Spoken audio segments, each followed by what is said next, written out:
കേരളത്തിലെ പല എ.ടി.എമ്മുകളിൽ നിന്നായി പണം മോഷ്ടിച്ച് അതിവിദഗ്ധമായി കടന്ന സംഘം തമിഴ്നാട്ടിലെ നാമക്കലിൽ വെച്ച് പോലീസിന്റെ പിടിയിലായി.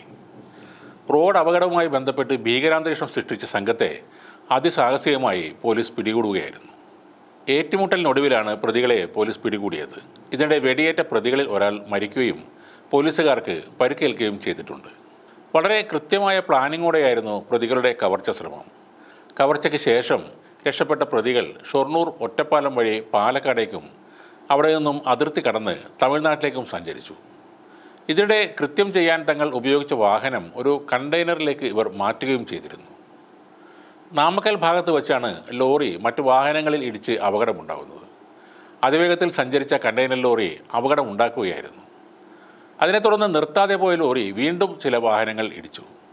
അതോടെ ലോറി തമിഴ്നാട് പോലീസിൻ്റെ നിരീക്ഷണത്തിലായി. പിന്നീട് സിനിമയെ വെല്ലുന്ന ചേസിങ്ങും ഏറ്റുമുട്ടലുമാണ് നടന്നത്. തമിഴ്നാട് പോലീസ് ജീപ്പിലും ഇരുചക്ര വാഹനങ്ങളിലുമായി ലോറിയെ പിന്തുടരുന്ന ദൃശ്യങ്ങൾ പുറത്തു വന്നിട്ടുണ്ട്. നാമക്കലിൽ വെച്ച് പോലീസും പ്രതികളുമായി ഏറ്റുമുട്ടലുണ്ടായി. ഇതിനിടെയാണ് പ്രതികളിൽ ഒരാൾ പോലീസിന് നേരെ കത്തി വീശുന്നതും ഒരു പോലീസ് ഉദ്യോഗസ്ഥനെ കുത്തി പരിക്കേൽപ്പിക്കുന്നതും. അതിനു പിന്നാലെ പോലീസ് കള്ളന്മാർക്ക് നേരെ വെടിയുതിർക്കുകയായിരുന്നു.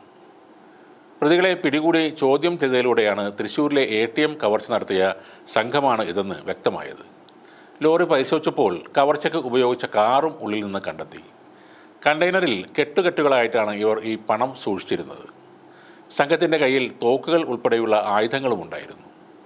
തൃശ്ശൂരിൽ നിന്ന് കവർന്ന 65 ലക്ഷത്തോളം രൂപയും ഇവരിൽ നിന്നും കണ്ടെത്തിയിട്ടുണ്ട്. ഹരിയാന സ്വദേശികളാണ് പിടിയിലായ പ്രതികളെല്ലാം. പ്രതികൾ മുമ്പും സമാനമായ കുറ്റകൃത്യം നടത്തിയിട്ടുണ്ടെന്നാണ് ലഭിക്കുന്ന വിവരങ്ങൾ. ഇവരെ ചോദ്യം ചെയ്യുന്നതിലൂടെ സംസ്ഥാനത്തിനകത്തും പുറത്തുമായി നിരവധി കേസുകളിൽ തുമ്പ് ലഭിച്ചേക്കുമെന്നാണ് കണക്കുകൂട്ടൽ. ഗ്യാസ് കട്ടർ ഉപയോഗിച്ച് എ.ടി.എം മെഷീൻ തകർത്ത് പണം കൊള്ളയടിക്കുന്നതാണ് ഇവരുടെ പതിവ് രീതി. കണ്ടെയ്നറിൽ തന്നെയാണ് പ്രതികൾ രക്ഷപ്പെടാറുള്ളതെന്നും പോലീസ് പറയുന്നു. പുലർച്ചെ 2:10 സംഘം തൃശ്ശൂരിൽ ആദ്യത്തെ കവർച്ച നടത്തുന്നത്. പിന്നീട് 3:10 രണ്ടാമത്തെ കവർച്ച നടത്തി. മൂന്നാമത് കോലാഴിയിലും കവർച്ച നടത്തിയ സംഘം ടോളുകളിലോ CCTVകളിലോ പെടാതെയാണ് രക്ഷപ്പെടാൻ ശ്രമിച്ചത്.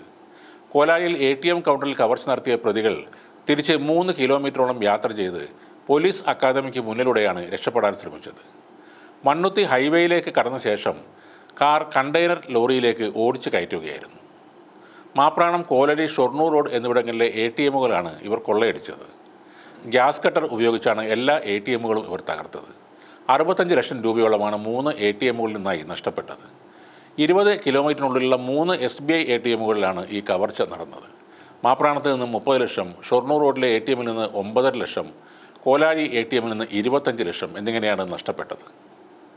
ശരിക്കും വീരോചിതമായ ഒരു പോരാട്ടമാണ് തമിഴ്നാട് പോലീസ് കാഴ്ചവെച്ചത്.